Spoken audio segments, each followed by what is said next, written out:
그놈의 가족 타령 좀 그만해요. 제가 가족이라는 이유로 계속 손해봐야 합니까? 적당히 하세요, 진짜. 저는 그날 새벽 제 공방 앞에 산더미처럼 쌓인 빈 옷커버들을 보며 분노로 온몸이 떨렸습니다. 사돈이 메모 한 장만 남기고 사라진 그 옷커버들 위에는 제가 직접 계산한 견적서가 붙어 있었죠. 총 금액 500만 원. 과연 이 뻔뻔한 사돈의 정체는 무엇이었을까요? 35년 한복 장인의 소름 끼치는 복수 이야기 지금 시작합니다. 안녕하세요. 저는 올해 69세 장선옥입니다. 35년째 한복 공방 선옥당을 운영하고 있어요. 남편을 29에 잃고 혼자 딸 하나를 키워 시집까지 보냈죠. 눈물로 버틴 세월이었지만 바늘 하나로 일궈낸 이 공방이 제 전부였습니다. 제 한복에는 남들이 모르는 비밀이 하나 있어요. 바로 치맛단 안쪽에 남기는 숨은 한 땀이죠. 겉으로는 절대 보이지 않지만 제가 만든 한복이라는 확실한 증거였습니다. 마치 명품 가방의 시리얼 넘버처럼 말이에요. 그날도 평소처럼 작업대에 앉아 고급 명주로 만든 바탕치마를 손질하고 있었습니다. 한 벌에 200만 원은 좋게 받을 수 있는 최고급 원단이었어요. 안쪽 끝단에 한 땀 한 땀 정성스럽게 바느질을 하는데 손가락에 낀 낡은 골무가 눈에 들어왔습니다. 그 골무에는 귀라는 글자가 얕게 새겨져 있었어요. 30년 전 어려웠던 시절 제게 바느질을 배우던 한 제자가 마지막 날 선물로 준 것이었죠. 그 제자는 가난한 집 딸이었는데 정말 열심히 배웠던 기억이 납니다. 언젠가 선생님 은혜를 꼭 갚겠습니다. 그렇게 말하며 떠났던 그 아이의 얼굴이 아직도 선명해요. 하지만 그 후로 연락이 끊어졌죠. 그때는 몰랐습니다. 그 골무가 나중에 제 인생을 완전히 바꿔놓을 줄은요. 어머님, 안녕하세요. 갑자기 공방 문이 벌컥 열리며 윤말숙이 들어왔습니다. 제 딸 하연의 시어머니죠. 59세인 윤말숙은 겉보기엔 점잖아 보이지만 눈빛이 어딘가 계산적이었어요. 항상 웃는 얼굴이지만 그 웃음 뒤에 뭔가 숨어 있다는 느낌이 들었습니다. 어머, 이렇게 좋은 원단으로 작업하고 계시네요. 역시 솜씨가 남다르셔. 윤말숙은 제 작업을 유심히 살펴보더니 입맛을 다셨습니다. 마치 맛있는 음식을 보는 것처럼 말이에요. 그런데 말씀 좀 드릴 게 있어서 왔어요. 다음 주에 제 친구들이랑 여기 구경 오려고 하거든요. 여기서 뭔가 이상한 기운이 느껴졌습니다. 윤말숙의 목소리 톤이 미묘하게 바뀌었거든요. 단체로 오니까 할인 좀 해주실 수 있을까요? 지인 할인 말이에요. 우리 사이잖아요. 지인 할인. 그 순간 제 등골이 오싹했습니다. 35년 장사하면서 이 말만큼 싫은 게 없었거든요. 특히 우리 사이잖아요라는 말까지 덧붙이는 사람들은 10중 8구 문제가 있었어요. 아, 네. 뭐 조금은. 제가 애매하게 대답하자 윤말숙의 눈에서 번뜩 뭔가 빛이 났습니다. 마치 사냥감을 발견한 맹수 같았어요. 역시 어머님이세요. 친구들한테 미리 자랑해놨거든요. 우리 사돈이 얼마나 대단한 분인지 말이에요. 윤말숙이 나간 후 저는 손이 부들부들 떨렸습니다. 뭔가 큰일의 시작인 것 같은 불길한 예감이 들었어요. 35년 경험상 이런 사람들은 한 번 시작하면 끝이 없거든요. 그때 옆에서 작업하던 미나가 조심스럽게 말했습니다. 24세인 미나는 제 공방에서 2년째 일하는 보조예요. 눈치가 빠르고 양심적인 아이죠. 선생님, 방금 그분 뭔가 이상하지 않았나요? 눈빛이 좀. 너도 느꼈구나. 저는 한숨을 내쉬며 바느질을 계속했습니다.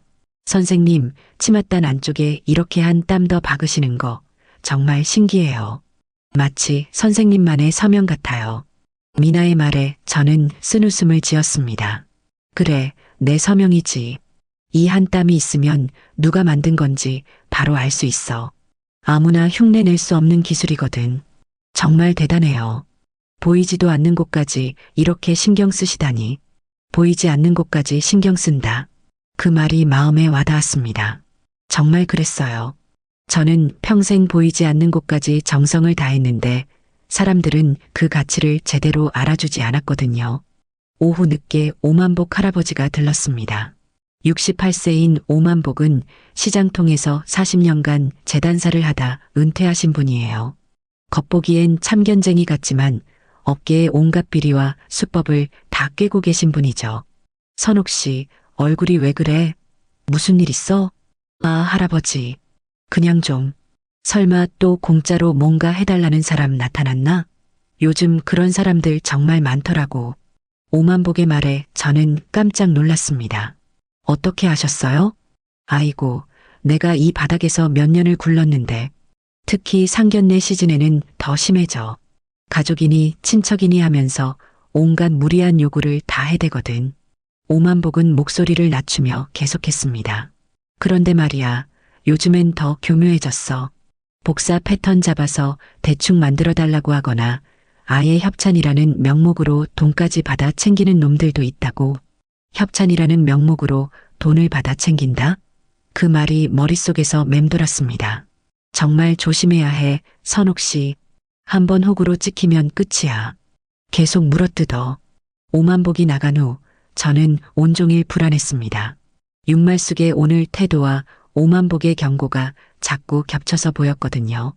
해가 저물 무렵 저는 오늘 작업한 한복을 정리하며 골무의 귀 글자를 다시 바라봤습니다. 그 제자가 했던 말이 다시 떠올랐어요. 언젠가 선생님 은혜를 꼭 갚겠습니다. 그때는 단순한 인사말인 줄 알았는데 지금 생각해보니 뭔가 간절함이 담겨 있었던 것 같았어요. 그 아이는 지금 어디서 뭘 하고 있을까요? 다음 주 화요일 오후 윤말숙이 친구들과 함께 공방에 나타났습니다. 총 5명의 중년 여성들이었는데 모두 비슷한 연령대의 화려한 옷차림이었어요. 들어오자마자 웅성거리며 이것저것 만지작거리는 모습이 영 불편했습니다. 어머님, 안녕하세요. 친구들 데려왔어요. 윤말숙은 마치 자기 집에 온 것처럼 당당했습니다. 그리고는 친구들에게 큰 소리로 말했어요. 여기가 제가 말씀드린 곳이에요. 우리 사돈이 하시는 한복 공방이거든요. 우리 사돈이 하시는 공방. 그 말을 들은 순간 제 뒷목이 서늘해졌습니다. 마치 자기가 운영하는 것처럼 말하는 게 아닌가요? 친구들은 진열된 한복들을 보며 감탄사를 연발했습니다. 와, 정말 고급스럽네요. 이거 얼마예요? 이 저고리 너무 예뻐요. 가격이 어떻게 되나요? 저는 정중하게 가격을 안내했습니다. 하지만 친구들의 표정이 순식간에 굳어지더군요. 어머, 생각보다 비싸네요. 그때 윤말숙이 나섰습니다. 아, 그게 정가고요. 저희는 지인 할인 받잖아요. 그죠, 어머님?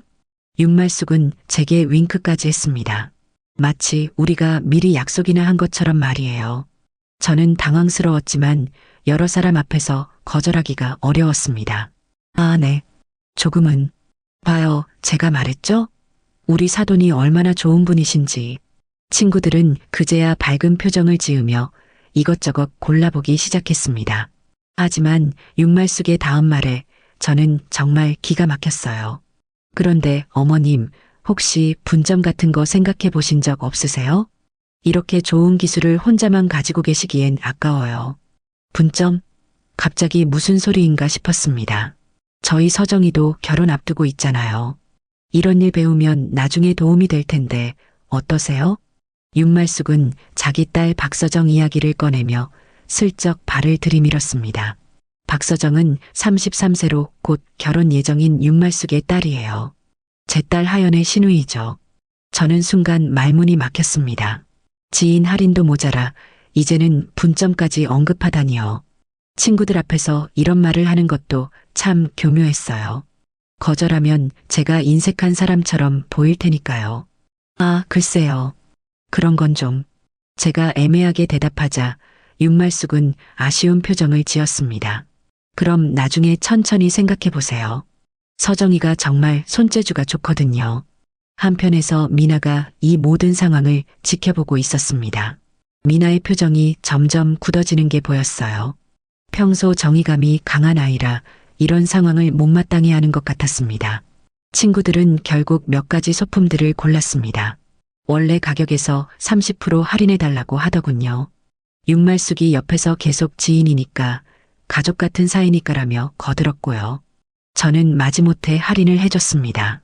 하지만 속으로는 화가 치밀어 올랐어요. 이게 정말 가족 간의 도움인가요? 아니면 그냥 이용당하는 건가요? 친구들이 돌아간 후 윤말숙이 혼자 남았습니다. 그리고는 더욱 노골적으로 말하기 시작했어요. 어머님, 정말 감사해요. 친구들이 너무 좋아하더라고요. 네, 뭐. 그런데 말이에요. 아까 분점 이야기 진짜로 한번 생각해 보세요. 서정이가 정말 배우고 싶어 해요. 윤말숙은 포기할 생각이 없는 것 같았습니다. 요즘 젊은 애들이 전통 기술 배우려고 해도 배울 곳이 없잖아요. 어머님 같은 분한테 배우면 정말 좋을 텐데. 말은 그럴듯하게 하지만 속내는 뻔했습니다. 공짜로 기술을 배워서 나중에 써먹으려는 거죠. 그리고 서정이가 결혼하면 시댁에서도 좋아할 거예요. 이런 기술 있으면 품이 있어 보이잖아요. 품이? 저는 속으로 코웃음을 쳤습니다. 35년 동안 쌓아온 기술을 품이 있어 보이려는 용도로 쓰겠다는 건가요? 일단 생각해 볼게요. 저는 더 이상 이야기하고 싶지 않아서 그렇게 말했습니다. 윤말숙이 나간 후 미나가 다가왔습니다. 선생님, 괜찮으세요? 얼굴이 너무 안 좋아 보여요. 괜찮아. 그냥 좀 피곤하네. 저분, 뭔가 이상해요. 마치 여기가 자기 가게인 것처럼 행동하시던데요. 미나의 말이 전곡을 찔렀습니다. 정말 그랬어요. 윤말숙은 마치 이곳의 주인인 양 행동했거든요. 그리고 친구들한테 우리 사돈이 하는 공방이라고 하는 것도 좀 그랬어요. 너도 그렇게 생각하는구나. 저는 한숨을 내쉬었습니다. 제가 예민하게 받아들이는 게 아니었어요. 정말 문제가 있는 상황이었던 거죠. 그날 저녁 딸 하연이 공방에 들렀습니다. 35세인 하연은 현실적이고 침착한 성격이에요. 평소 제 일을 도와주곤 하죠. 엄마, 오늘 시어머니 오셨다면서요? 응, 친구들이랑 같이 왔어. 어떠셨어요? 저는 잠시 망설였습니다. 딸에게 시어머니 이야기를 하는 게 부담스러웠거든요. 뭐, 그럭저럭. 하지만 하연은 제 표정을 보고 눈치를 챈 것 같았습니다. 엄마, 혹시 무리한 부탁 같은 거 하시지 않았나요? 왜? 그냥 어머니가 가끔 그런 말씀을 하세요. 엄마 공방이 잘 되니까 뭔가 도움을 받을 수 있을 것 같다고. 하연의 말에 저는 섬뜩했습니다. 윤말숙이 평소에 제 공방을 어떻게 생각하고 있는지 알 수 있었거든요.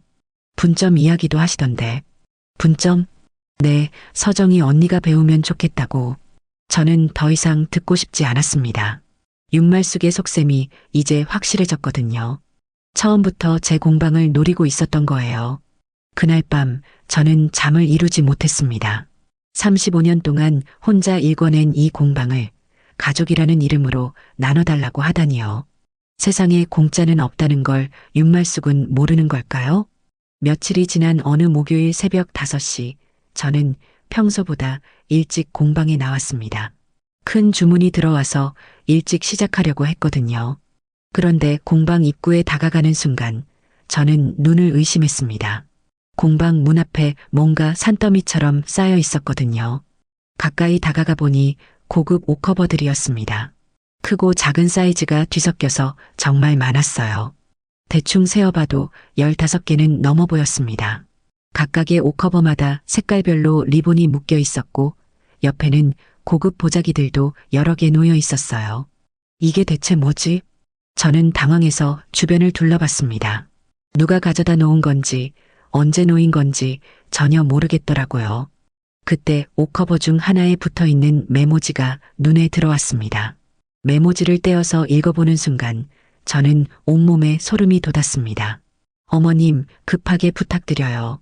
서정이 결혼 준비로 예복이 필요해서요. 예비 시댁에도 보내드려야 하고 혼주 어른들 것도 준비해야 해요. 종류별로 넉넉하게 부탁드립니다. 윤말숙 올림. 저는 메모지를 다시 읽고 또 읽었습니다. 혹시 제가 잘못 본 건 아닌가 싶어서요. 하지만 아무리 봐도 똑같았어요. 급하게 부탁한다고? 그럼 미리 연락이라도 해야 하는 거 아닌가요? 아무 말도 없이 옷커버만 던져놓고 가는 게 어디 정상적인 부탁인가요? 저는 화가 나서 손이 덜덜 떨렸습니다. 하나하나 옷커버를 열어보니 더 기가 막혔어요. 각각의 커버에는 색깔별로 다른 메모가 붙어 있었거든요. 빨간 리본 신부 예복용, 파란 리본 신랑, 어머니 예복용, 노란 리본 신랑 아버지 예복용, 초록 리본 예비 시어머니 예복용, 보라 리본 예비 시아버지 예복용. 이게 끝이 아니었습니다. 더 작은 커버들도 있었어요. 하얀 리본 혼주 한복 3벌, 검은 리본 예비 시댁 친척분들용 5벌. 저는 정말 어이가 없어서 웃음이 나올 지경이었습니다. 도대체 몇 벌을 만들라는 거예요? 대충 계산해봐도 20벌은 넘어 보였거든요. 더 충격적인 건 마지막 메모였습니다. 모든 한복은 최고급으로 부탁드려요. 예비시댁이 문화재단 관련 일을 하신다고 해서 품격 있게 만들어주세요. 500만 원 드리겠습니다. 500만 원? 저는 머리가 띵해졌습니다. 이게 정말 사람이 할 짓인가요? 한복 한 벌 만드는데 얼마나 많은 시간과 비용이 드는지 육말숙이 모를 리가 없어요. 원단값만 해도 벌당 최소 30만 원은 들어가고 거기에 부자재, 인건비까지 합치면 한 벌에 150만 원은 좋게 들거든요. 20벌이면 3천만 원이에요. 3천만 원짜리 주문을 아무 상의도 없이 옷커버만 던져놓고 가다니요. 저는 너무 화가 나서 당장 윤말숙에게 전화를 걸고 싶었습니다. 하지만 새벽 5시라 참았어요. 대신 공방 문을 열고 들어가서 계산기를 꺼냈습니다. 하나하나 정확히 계산해봤어요. 원단값, 부자재값, 바느질 인건비, 디자인비, 마무리 작업비까지 모든 걸 세세하게 적었습니다. 신부 예복은 원단비 80만 원, 부자재 20만 원, 인건비 100만 원에서 200만 원, 신랑 어머니 예복은 150만 원, 신랑 아버지 예복은 120만 원, 예비 시어머니 예복은 150만 원, 예비 시아버지 예복은 120만 원, 혼주 한복 3벌은 450만 원, 예비 시댁 친척용 5벌은 750만 원, 기타 소품 및 포장비 100만 원, 총 2천만 원이 넘는 금액이 나왔습니다. 저는 이 견적서를 깔끔하게 정리해서 프린트했어요. 그리고 각각의 옷커버마다 해당하는 견적서를 붙였습니다. 신부 예복 견적서 200만 원, 성금 50% 필수, 신랑 어머니 예복 견적서 150만 원 성금 50% 필수. 모든 옷커버에 견적서를 붙인 후 저는 윤말숙에게 카카오톡을 보냈습니다. 말숙 씨 새벽에 옷커버들 확인했습니다. 총 견적 2,040만 원입니다. 작업 시작하려면 성금 50%인 1,020만 원을 먼저 입금해 주세요. 성금 확인 후 작업 일정 협의하겠습니다. 메시지를 보낸 후 저는 속이 시원했습니다. 35년 장사하면서 이런 황당한 일은 처음이었거든요. 오전 9시쯤 윤말숙에게서 전화가 왔습니다. 어머님, 뭐 이런 견적서를 다 붙여놓으셨어요? 윤말숙의 목소리에는 당황스러움이 묻어 있었습니다. 견적서요? 당연히 붙여야죠. 주문하신 거 아니에요? 아니, 그게 이렇게 비쌀 줄 몰랐어요. 그럼 얼마나 될 거라고 생각하셨어요? 그냥 가족이니까 좀 봐주실 줄 알았죠. 저는 정말 기가 막혔습니다. 2천만 원짜리 주문을 가족이니까 봐달라고요? 말숙 씨, 가족이어도 장사는 장사예요. 원단가, 인건비 다 들어가는 건데 어떻게 공짜로 해드려요? 그럼 좀 깎아주실 수는 없나요? 이미 원가로 계산해드린 거예요. 더 깎으면 저만 손해예요. 윤말숙은 한동안 말이 없더니 이렇게 말했습니다. 그럼 일단 생각해 볼게요. 전화를 끊은 후 저는 한숨을 쉬었습니다. 생각해 본다고? 뭘 생각한다는 건지 모르겠더라고요. 점심시간에 미나가 옷커버들을 보며 말했습니다. 선생님, 이거 정말 많네요. 다 만들려면 몇 달은 걸릴 것 같은데요. 그러게 말이야. 혼자서는 절대 못 만들어. 그런데 성금도 안 주고 이렇게 많은 걸 주문하는 게 정상인가요? 미나의 말이 맞았습니다. 정상적인 고객이라면 미리 상담부터 받고 견적 확인 후 계약서 쓰고 성금 입금 후 작업을 시작하는 게 당연하거든요. 오후에 하연이 들렀습니다. 엄마, 어머니가 뭔가 부탁하셨다면서요? 부탁이라기보다는 이걸 봐. 저는 하연에게 옷커버들과 견적서를 보여줬습니다. 하연의 얼굴이 점점 굳어지더군요. 엄마, 이게 뭐예요? 2천만 원? 응, 내 시누이 결혼 준비라면서 이렇게 가져다 놨어. 미쳤나 봐요, 정말. 이런 걸 어떻게 아무 말도 없이. 하연도 충격받은 것 같았습니다. 엄마, 절대 하시면 안 돼요. 이건 너무 심해요.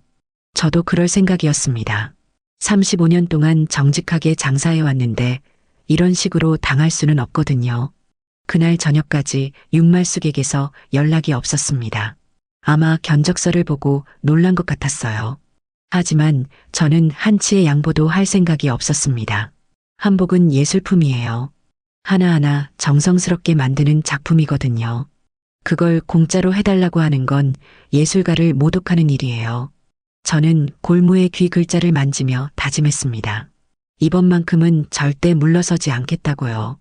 다음 날 오전 10시쯤 윤말숙이 박서정과 함께 공방으로 왔습니다. 오늘은 왠지 표정이 좀 딱딱해 보였습니다. 어머님, 안녕하세요. 윤말숙은 평소와 달리 목소리가 조금 경직되어 있었어요. 어제 견적서 때문에 당황한 게 분명했습니다. 왔어요. 서정이도 함께 왔네. 박서정은 인사만 간단히 하고는 공방 앞에 놓인 옷커버들을 바라봤습니다. 각각에 붙어있는 견적서를 하나씩 읽어보더니 눈썹을 찌푸렸어요. 어머님, 이거 좀 비싸지 않나요? 박서정이 먼저 입을 열었습니다. 비싸다고요? 이게 원가예요. 원단값만 해도 얼마나 나가는지 아세요? 그래도 이렇게까지. 그럼 시중에 나가서 알아보세요. 이 정도 퀄리티로 만들려면 이것보다 더 비쌀걸요? 저는 단호하게 말했습니다.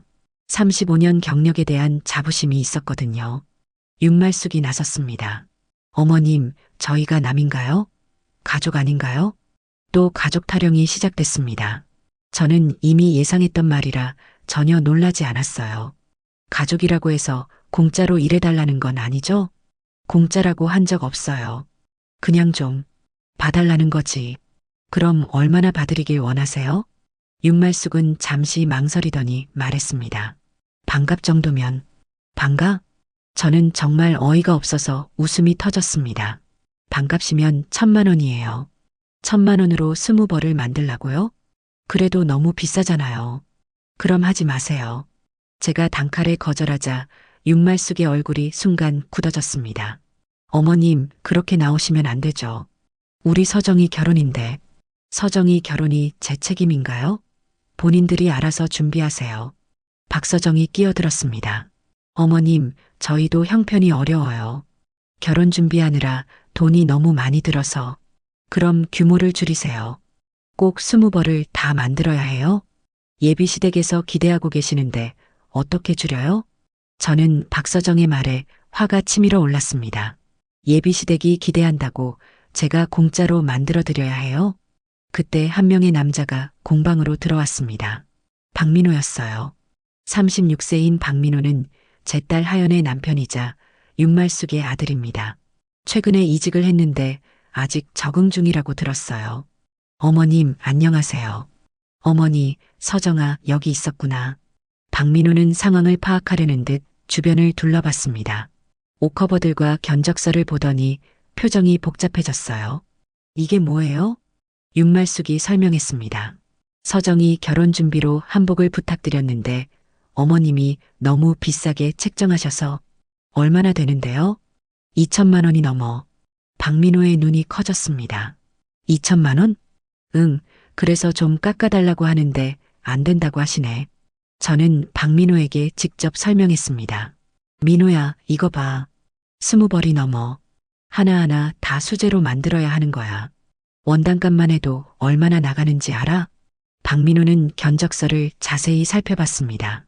그리고는 조심스럽게 말했습니다. 장모님, 이거 정말 많네요. 이렇게 많이 필요한 거예요? 윤말숙이 대답했습니다. 예비시댁에서 문화재단 일을 하신다고 해서 격식을 갖춰야 한다고 하더라고. 그래도 이건 너무. 박민호도 당황한 것 같았습니다. 저는 더 이상 참을 수 없어서 폭발했습니다. 한복이 하늘에서 떨어지는 줄 아세요? 제 목소리가 공방 안에 울려 퍼졌습니다. 아무 상의도 없이 옷커버만 던져놓고 가서는 만들어달라고 하면 제가 만들어야 해요? 원단 사는 돈은 누가 내요? 며칠 밤새서 바느질하는 건 누가 해요? 윤말숙이 변명했습니다. 그래서 미리 옷커버를 가져다 놓은 거 아니에요. 옷커버 가져다 놓는다고 한복이 만들어져요? 장난해요, 지금? 저는 정말 화가 나서 손이 떨렸습니다. 제가 35년 동안 이 일하면서 이런 황당한 일은 처음이에요. 2천만 원짜리 주문을 상의도 없이 던져놓고 가다니.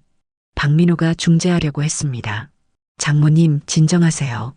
저희도 잘못 생각한 것 같아요. 하지만 저는 멈출 수 없었습니다.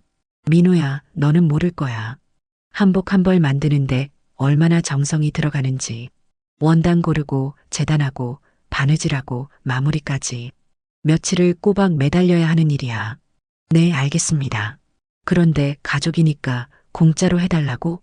가족이면 더더욱 정당한 값을 치러야 하는 거 아니에요? 윤말숙이 억지를 부렸습니다. 그렇다고 이렇게까지 할 필요는 없잖아요. 그럼 어떻게 하라고요? 제가 손해보면서 만들어드리라고요? 조금은 이해해 주셔도. 이해요? 제가 뭘 이해해야 해요? 저는 더 이상 참을 수 없어서 결정적인 말을 했습니다. 옷커버 가져가세요. 안 만들어 드릴 거예요. 공방 안이 순간 조용해졌습니다.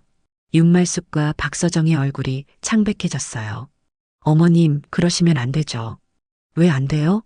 제 가게에서 제가 거절하는데 왜 안 돼요? 박민호가 나섰습니다. 일단 진정하시고 다시 얘기해봐요. 할 말 없어. 돈 없으면 주문하지 마세요. 저는 단호하게 선을 그었습니다. 윤말숙이 마지막으로 협박조로 말했습니다. 어머님, 이러시면 하연이가 곤란해져요. 하연이는 제가 알아서 할게요. 걱정 마세요. 결국 윤말숙과 박서정은 빈손으로 돌아갔습니다. 박민호는 미안하다는 인사만 하고 따라 나갔어요. 미나가 조심스럽게 다가왔습니다. 선생님, 괜찮으세요? 괜찮아. 이제야 속이 시원하네. 저는 정말 후련했습니다. 35년 만에 이렇게 시원하게 거절해 본 건 처음이었거든요. 옷커버들은 여전히 공방 앞에 놓여 있었습니다. 저는 그 옷커버들을 보며 다시 한번 다짐했어요. 절대 호구가 되지 않겠다고요. 일주일이 지난 후 딸 하연이 공방에 들렀습니다. 표정이 좀 복잡해 보였어요. 엄마, 서정이 언니 상견례가 이번 주 일요일이래요. 그래. 한복은 어떻게 했대? 다른 곳에서 급하게 맞췄다고 하던데. 그런데 엄마도 같이 가달라고 하네요. 저는 어이가 없었습니다. 내가 왜 가야 해?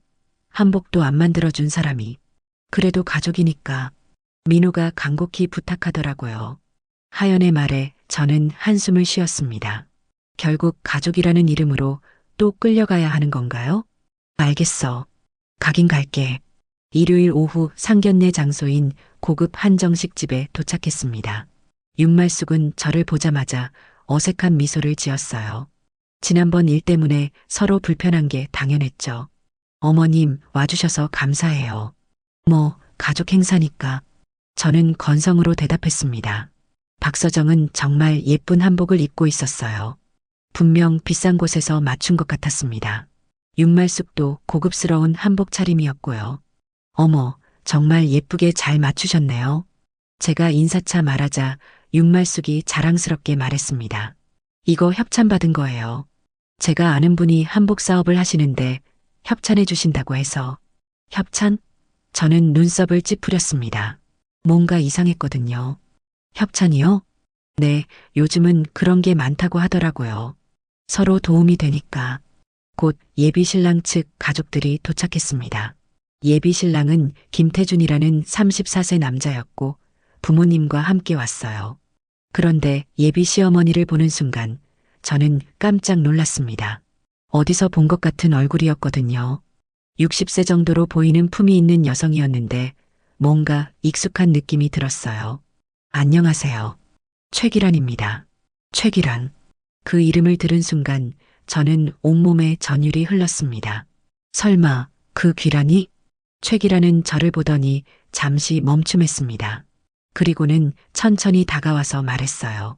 혹시 장선옥 선생님이신가요? 저는 입이 떡 벌어졌습니다. 정말 그 귀란이 맞았어요. 귀란이. 너 맞니? 네, 선생님. 정말 오랜만이에요. 최기라는 감격스러워하며 제 손을 잡았습니다. 주변 사람들은 우리가 아는 사이인지 궁금해했어요. 윤말숙이 물었습니다. 어머님들이 아시는 사이세요? 최기란이 대답했습니다. 네, 30년 전에 선생님께 바느질을 배웠어요. 정말 은혜로운 분이세요. 저는 30년 전을 떠올렸습니다. 그때 귀란이는 가난한 집 딸이었는데 정말 열심히 배웠어요. 비록 한 달밖에 못 배웠지만 마지막에 골무를 선물로 주며 고마워했던 기억이 납니다. 귀란아, 그동안 어떻게 지냈니? 덕분에 잘 지냈어요. 지금은 문화재단에서 이사장을 하고 있어요. 문화재단 이사장? 저는 놀랐습니다. 그 가난했던 아이가 이렇게 성공한 거였어요. 윤말숙의 표정이 미묘하게 변했습니다. 아마 자기가 자랑하려던 게 역효과가 날 것 같아서 그런 것 같았어요. 식사가 시작되고 자연스럽게 한복 이야기가 나왔습니다. 윤말숙이 자랑스럽게 말했습니다. 저희 한복 어떠세요? 이거 협찬받은 거거든요. 최기란이 윤말숙의 한복을 자세히 살펴봤습니다. 그리고는 저고리 안쪽을 힐끗 보더니 놀란 표정을 지었어요. 어머, 이거 선생님 솜씨네요? 최기란이 저를 바라보며 말했습니다. 이 안쪽 바느질, 선생님의 시그니처 아닌가요? 저는 깜짝 놀랐습니다. 30년이 지났는데도 제 바느질을 알아보다니요. 뭐가 시그니처예요? 윤말숙이 물었습니다. 최기란이 설명했습니다. 선생님은 항상 치맛단 안쪽에 특별한 바느질을 하세요. 겉으로는 보이지 않지만 정말 정교한 기법이에요. 마치 서명 같은 거죠. 윤말숙의 얼굴이 창백해졌습니다. 그런데 이상하네요. 이거 협찬 받으신 거라고 하셨는데 최기란의 말에 분위기가 어색해졌습니다. 저는 윤말숙을 바라봤습니다. 윤말숙은 당황한 듯 말을 더듬었어요. 그게 사실은 혹시 선생님이 만드신 거예요? 최기란이 저에게 물었습니다. 저는 솔직하게 대답했습니다. 아니요. 저는 안 만들었어요. 그럼 누가 만든 거죠? 이 바느질 기법은 선생님만의 것인데 순간 저는 깨달았습니다. 윤말숙이 말하는 협찬이 뭔지를요. 혹시 다른 공방에서 제 기법을 따라한 건가요? 최기란이 더 자세히 살펴보더니 말했습니다. 아니에요. 이건 정말 선생님 솜씨가 맞아요. 30년 전에 배웠던 그 정교함 그대로예요. 모든 시선이 윤말숙에게 집중됐습니다. 윤말숙은 식은땀을 흘리며 변명했어요. 그게 사실은 어머님이 예전에 만들어주신 걸 수선해서 입은 거예요. 거짓말이었습니다. 저는 윤말숙에게 그런 고급 한복을 만들어준 적이 없거든요. 최기란이 의미심장하게 말했습니다. 그렇군요. 선생님의 솜씨는 정말 특별해요. 30년이 지나도 변하지 않으시네요. 그리고는 저에게 정중하게 말했습니다. 선생님, 정말 오랜만에 뵙게 되어 영광입니다. 언젠가 시간 되실 때 저희 재단에 한번 놀러 오세요. 재단에요? 네, 전통문화 보존 사업을 하고 있어요. 선생님 같은 분의 기술을 기록으로 남기는 일도 하고 있고요. 저는 감격했습니다. 30년 전 그 가난한 아이가 이제는 전통문화를 지키는 일을 하고 있다니요. 상견례는 무사히 끝났지만 윤말숙은 내내 불편한 표정이었어요. 자기가 자랑하려던 일이 오히려 거짓말로 드러날 뻔했거든요. 집에 돌아와서 저는 골무의 귀글자를 다시 봤습니다. 30년 전 그 아이가 준 골무였어요. 그 아이가 이렇게 성공해서 다시 만나게 될 줄은 꿈에도 몰랐습니다. 하지만 한편으로는 의문이 들었어요. 윤말숙이 말하는 협찬이 정확히 뭔지, 그리고 왜 제 기법이 들어간 한복을 입고 있는지 말이에요. 상견례가 끝난 다음 날 최기란에게서 예상치 못한 전화가 걸려왔습니다. 선생님, 어제는 정말 반가웠어요. 혹시 시간 되시면 오늘 오후에 뵐 수 있을까요? 물론이지. 어디서 만날까? 저희 문화재단 사무실로 오시면 어떨까요? 주소 알려드릴게요. 문화재단 사무실은 생각보다 규모가 컸습니다. 한국전통문화보존재단이라는 간판이 걸려 있었고 로비에는 각종 전통 공예품들이 전시되어 있었어요. 최기란이 저를 반갑게 맞아주었습니다. 귀란아, 정말 대단하구나. 이런 큰 재단의 이사장이 되다니. 최기란은 쑥스러워하며 말했습니다. 다 선생님 덕분이에요. 그때 선생님께 배운 게 제 인생을 바꿔놨거든요. 우리는 이사장실에 앉아서 차를 마시며 30년 전 이야기를 나눴습니다. 선생님 기억나세요? 제가 얼마나 서툴렀는지. 기억나지. 그래도 정말 열심히 했어. 다른 아이들보다 훨씬 더. 그때 집이 너무 어려워서 한 달밖에 못 배웠는데 저도 기억이 났습니다. 그때 귀란이는 정말 열심히 배웠는데 집 형편 때문에 그만둬야 한다고 울먹이며 말했었어요. 그 골무 아직도 가지고 계세요? 당연히 가지고 있어. 내 보물 1호야. 최기란의 눈에 눈물이 맺혔습니다. 선생님 덕분에 포기하지 않았어요. 대학에서 의상학을 전공하고 대학원에서 전통복식을 연구했어요. 그리고 지금은 이렇게 전통문화를 보존하는 일을 하고 있고요. 정말 자랑스럽구나. 그런데 선생님, 어제 상견례에서 좀 이상한 걸 봤어요. 최기란의 표정이 진지해졌습니다. 뭐가 이상했는데? 윤말숙 씨가 입으신 한복 말이에요. 분명 선생님 솜씨인데 협찬받았다고 하시더라고요. 저는 어제 있었던 일을 자세히 설명했습니다. 옥커버 사건부터 견적서, 그리고 결국 거절했던 일까지 모든 걸 털어놨어요. 최기란은 이야기를 들으며 점점 표정이 굳어졌습니다. 그럼 윤말숙 씨가 선생님께 한복을 맡기지도 않고 다른 곳에서 만들었다는 건가요? 그런 것 같아. 그런데 내 기법이 들어가 있다는 게 이상하지? 최기란이 고개를 끄덕였습니다. 정말 이상해요. 선생님의 그 바느질 기법은 따라할 수 있는 게 아닌데. 그러게. 나도 궁금해. 혹시 선생님께서 예전에 만들어주신 한복을 수선해서 입은 건 아닐까요? 아니야. 나는 윤말숙한테 그런 고급 한복을 만들어준 적이 없어. 최기란이 잠시 생각하더니 말했습니다. 선생님, 혹시 윤말숙 씨가 다른 방법으로 선생님 한복을 구했을 수도 있어요. 다른 방법? 예를 들어 선생님이 만드신 한복을 누군가에게서 사거나 아니면 최기란이 말을 멈췄습니다. 뭐야? 끝까지 말해봐. 아니면 선생님 모르게 누군가가 가져간 거일 수도 있어요. 그 말에 저는 소름이 돋았습니다. 설마 그럴 리가. 선생님 공방에 다른 사람들이 자주 드나드나요? 저는 생각해봤습니다. 윤말숙이 친구들과 함께 왔을 때, 그리고 박서정이 일을 배우겠다고 했을 때, 그러고 보니 박서정이 잠깐 일을 배우겠다고 한 적이 있어. 언제요? 몇 달 전에. 윤말숙이 부탁해서 받아줬는데 태도가 너무 안 좋아서 한 달 만에 내보냈어. 최기란의 표정이 더욱 심각해졌습니다. 그때 박서정 씨가 뭔가 가져간 건 아닐까요? 설마. 하지만 생각해보니 가능성이 있었습니다. 박서정이 일할 때 제가 항상 지켜본 건 아니었거든요.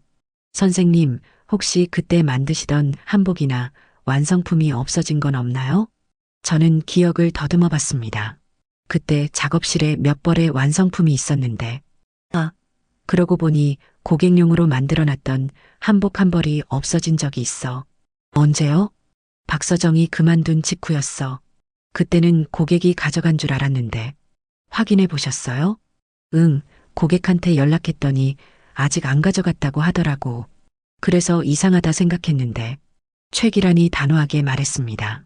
선생님, 이건 절도예요. 절도? 네, 남의 물건을 허락 없이 가져간 거잖아요. 저는 충격을 받았습니다. 설마 박서정이 제 한복을 훔쳐간 건가요? 그런데 어제 윤말숙 씨가 협찬받았다고 한 건 뭘까요? 최기란이 의미심장하게 말했습니다. 혹시 윤말숙 씨가 그 한복을 가지고 다른 곳에 가서 협찬을 받은 건 아닐까요? 무슨 뜻이야? 예비시댁에 가서 이런 한복을 협찬해 드릴 수 있다고 하면서 돈을 받았을 수도 있어요. 저는 입이 떡 벌어졌습니다. 그런 일이 가능한가요? 그럼 내 한복을 가지고 사기를 친 거야? 그럴 가능성이 높아요. 요즘 그런 사기가 많거든요. 최기란은 더욱 자세히 설명했습니다. 전통 한복을 협찬해 준다면서 미리 돈을 받고 실제로는 싸구려로 만들어주거나 아예 안 만들어주는 경우가 있어요. 그럼 윤말숙이 우리 시댁에서 돈을 받은 거야? 그럴 가능성이 높아요. 그래서 어제 그렇게 당황했던 거고요. 저는 분노가 치밀어 올랐습니다. 제 한복을 훔쳐가서 사기까지 쳤다는 건가요? 선생님, 이건 그냥 넘길 일이 아니에요. 법적으로 문제를 삼을 수 있어요. 정말? 네, 절도죄와 사기죄에 해당할 수 있어요. 최기라는 저에게 제안했습니다. 선생님, 제가 도와드릴게요. 우리 재단에 변호사도 있고 이런 일들을 처리해 본 경험도 있어요. 고마워, 귀라나. 아니에요. 선생님께 받은 은혜를 이제야 조금이라도 갚을 수 있을 것 같아요.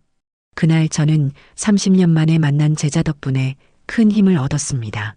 혼자였다면 어떻게 해야 할지 몰랐을 텐데, 이제는 든든한 지원군이 생긴 기분이었어요. 최기라는 마지막으로 말했습니다.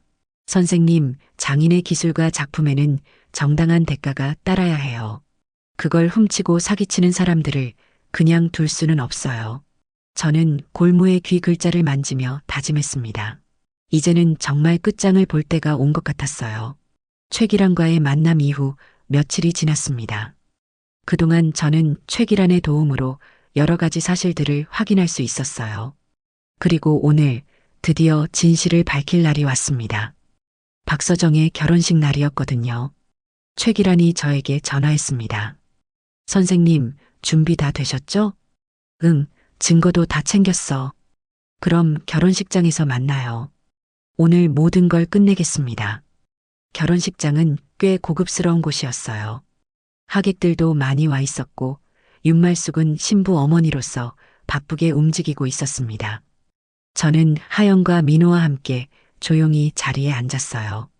최기란도 신랑 측 가족으로 참석해 있었고요. 결혼식이 시작되기 전 양가 인사 시간이 있었습니다. 윤말숙이 하객들에게 인사를 다니며 자랑을 늘어놓고 있었어요. 저희 딸 예쁘죠? 한복도 정말 잘 어울리잖아요. 어머, 정말 고급스러워요. 어디서 맞추셨어요? 이거 협찬받은 거예요. 제가 아는 분이 전통 한복 전문가시거든요. 또 협찬 이야기를 하고 있었습니다. 저는 속으로 코웃음을 쳤어요. 그때 한 하객이 물었습니다. 협찬이면 영수증 같은 건 있나요? 세무 처리할 때 필요하잖아요. 순간 윤말숙의 표정이 굳었습니다. 영수증이요? 네, 협찬 받으신 거면 증빙 서류가 있어야 하는 거 아닌가요? 윤말숙은 당황하며 대답했습니다. 그게 개인적인 부탁이라서. 개인적인 부탁인데 왜 협찬이라고 하세요? 하객의 질문에 윤말숙은 말을 더듬기 시작했어요. 그때 최기란이 나섰습니다.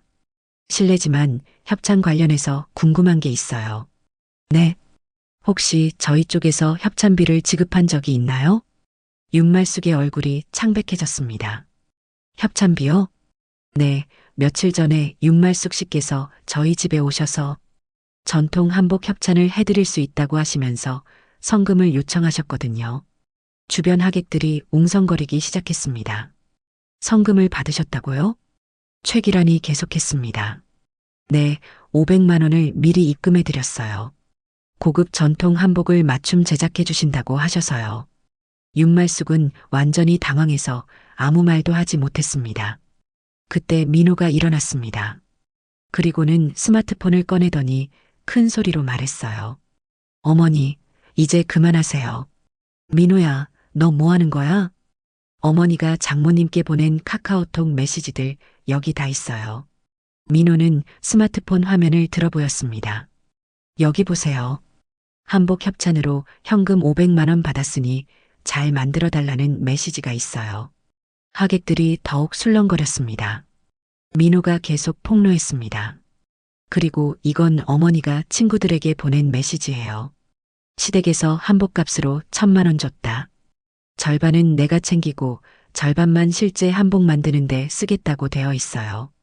윤말숙이 소리쳤습니다. 민호야, 그걸 왜 여기서? 어머니, 이건 사기예요. 더 이상 못 참겠어요. 그때 제가 일어났습니다. 그리고 제가 만든 한복을 훔쳐간 것도 있어요. 모든 시선이 저에게 집중됐습니다.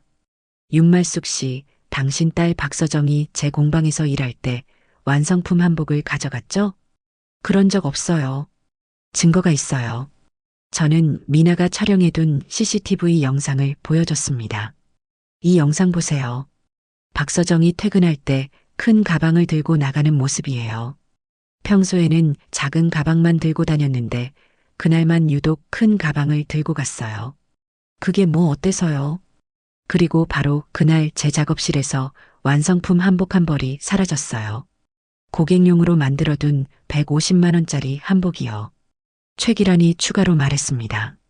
그 한복이 바로 어제 상견례 때 윤말숙 씨가 입으신 거예요. 제가 직접 확인했거든요. 하객들이 웅성거렸습니다. 그럼 절도네요. 사기도 치고 절도도 하고. 윤말숙이 변명했습니다. 아니에요. 오해예요. 그때 한 하객이 나섰습니다. 오만복 할아버지였어요. 오해가 아니야. 나도 증거가 있어.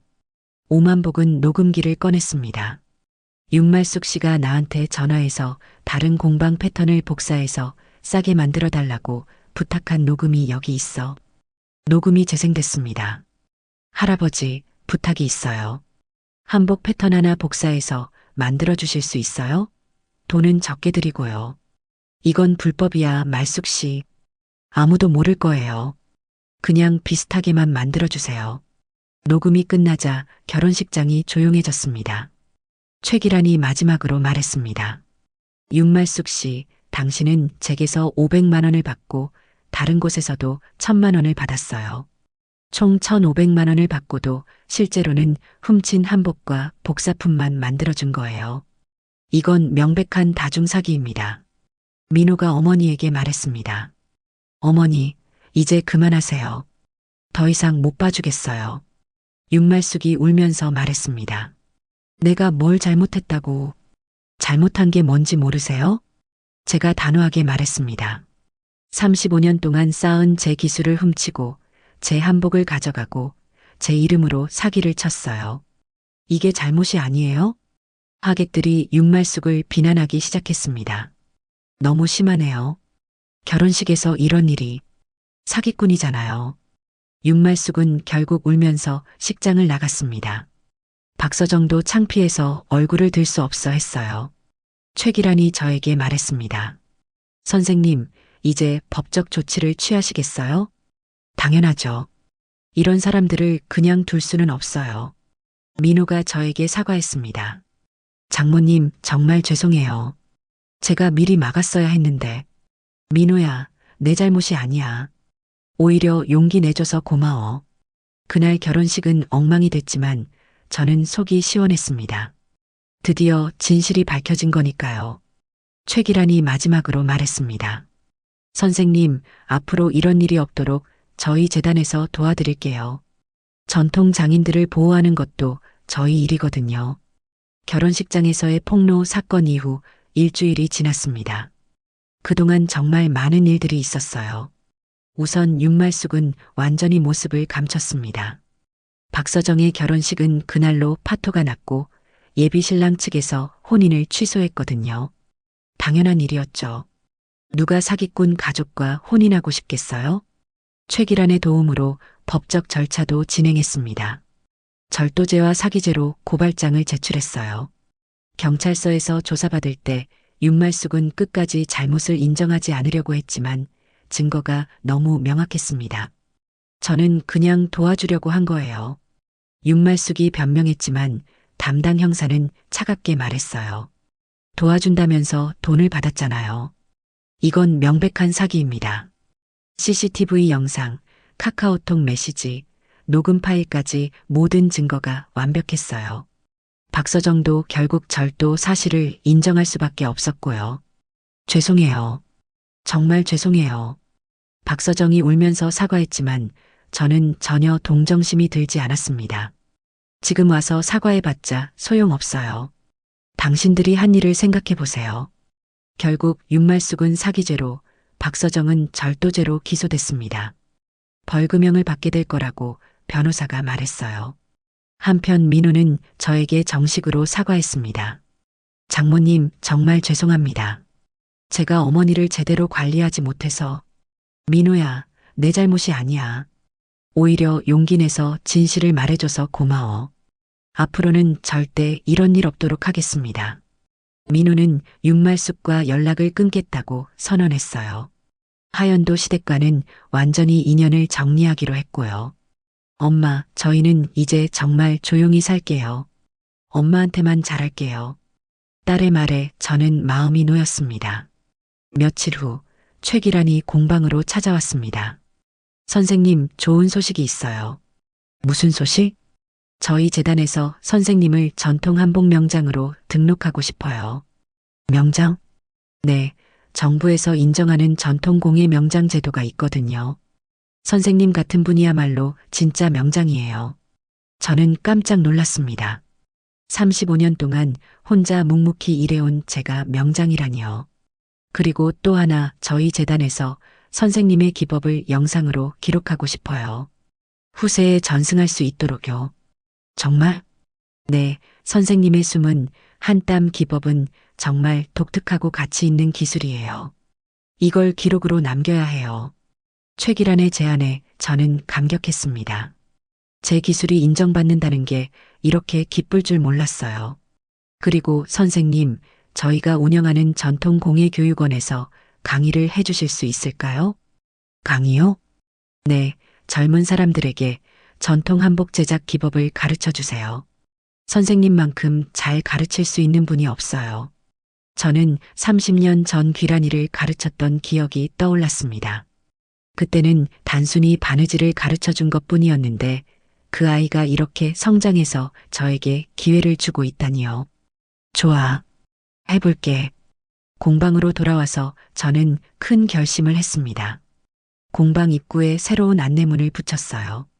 지인 할인 없음, 외상거래 없음, 성금 50%, 필수, 작업기간 최소 2주, 무리한 요구 거절. 미나가 안내문을 보며 말했습니다. 선생님, 이거 너무 딱딱하지 않을까요? 딱딱해야 해. 그래야 이상한 사람들이 안 와. 맞는 말씀이에요. 그리고 저는 작업대 옆에 골무를 새로 진열했어요. 30년 전 귀란이가 준 그 골무 말이에요. 이제는 숨기지 않고 당당히 보여주고 싶었거든요. 며칠 후 첫 번째 정식 고객이 왔습니다. 중년 여성이었는데 딸 결혼식용 한복을 맞추고 싶다고 했어요. 가격이 어떻게 되나요? 기본 200만 원부터 시작해요. 원단에 따라 달라지고요. 좀 비싸네요. 그럼 다른 곳 알아보세요. 예전 같으면 가격을 깎아줬을 텐데 이제는 단호했습니다. 아니에요, 괜찮아요.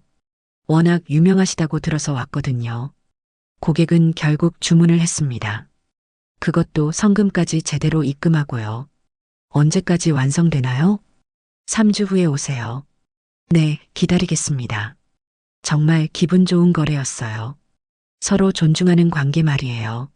한 달 후 최기란의 재단에서 주최하는 전통공예 전시회가 열렸습니다. 제 한복도 전시됐고 많은 사람들이 관심을 보였어요.